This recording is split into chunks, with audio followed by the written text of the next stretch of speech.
Hey everybody, it's Matt Toronto with Mini Grad School of Acting, and today we are going to talk about why pro athletes are better actors than you are.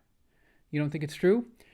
Go watch a football game, a basketball game, soccer, any of those games, and watch the kind of emotion that comes out of those players. At the end of the game, if it's a high stakes game, sometimes you have titans, giant linebackers weeping, real tears at the end of the game because they lost, or weeping real tears because they won. Or the kind of celebration, they throw the gatorade over the coach's head, and the celebration and the absolute joy that comes when they win the game. Or fights that break out. You think the emotion isn't real? Here's my question for you. Do you think any of them plan to feel those things? No. No, of course not. They went out to play the game. And in the playing of the game, suddenly they had a compelling performance of emotions that we couldn't possibly have predicted. We don't know where it's going to go. And that's one of the reasons why I say pro athletes are amazing actors. It's not because they're good at faking when they get knocked over and try to get, an offensive foul called. It's because when they play the game, they have an emotional life that is absolutely authentic, spontaneous, and compelling. And isn't that what you want on stage as an actor? And that comes from a number of things. Number one, they're doing something.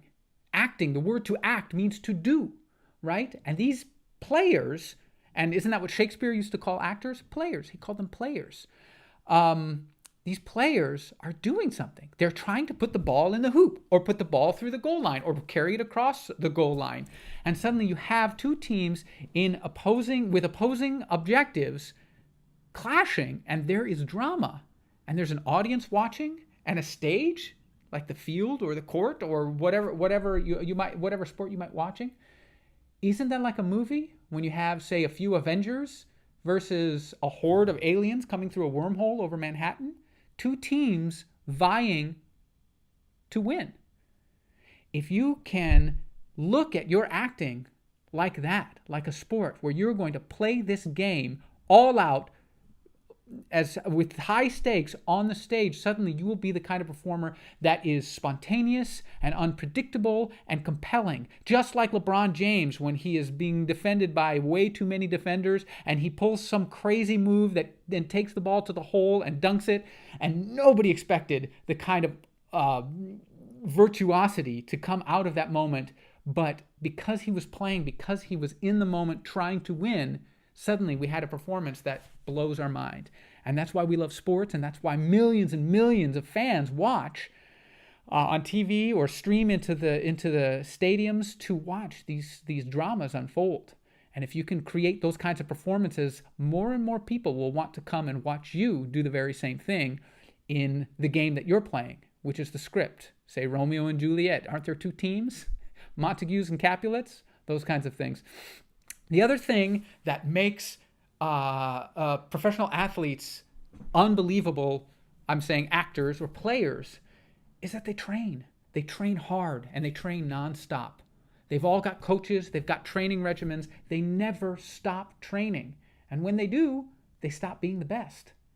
And that's something that I think there are a lot of actors that believe that once they got that shiny BFA or MFA from, XYZ university, that suddenly they're done training.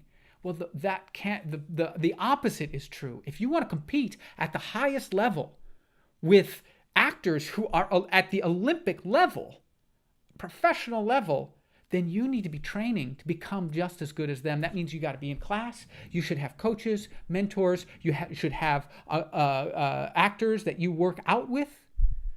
And you need to be performing. And if you're not booking gigs regularly, you need to find opportunities to do that so that you can hone your craft and become the best that you possibly can be. And you say, oh, well, Matt, I can't do that. I'm a starving artist. I'm trying to, I have got a day job that barely pays enough for me to pay rent. I know. But your day job is there for two reasons. One, to feed, clothe, and shelter you. And two, for you to invest in your training, in your headshots, in your career. Because if you're not making those investments with your time, your energy, and yes, your finances, unfortunately, somebody else is. And they're getting better and better than you. Okay? It's a competitive world out there, but it's still art. and I want you to thrive and live as an artist, but we thrive best when we are constantly improving. So every day, figure out how you can become a better actor today than you were yesterday, and tomorrow than you are today. And that is my message for you. Treat your acting like a sport. Get out there and play the game like it means everything to you, just like any athlete would if they were playing in the Super Bowl. And get out there and train. Find coaches, find mentors, people that you trust that can help you get better. You have to do it. That's my advice. If you want to learn more about acting or have questions for me, feel free to reach out through my Facebook page or message me. You can also, I've got a free video called 5 Secrets to Oscar-Worthy Performances, and we'll talk a little bit about what makes performances compelling, and I'll give you a few tips and thoughts about that. Again, this is Matt Toronto from Mini Grad School of Acting, and yeah, break a leg.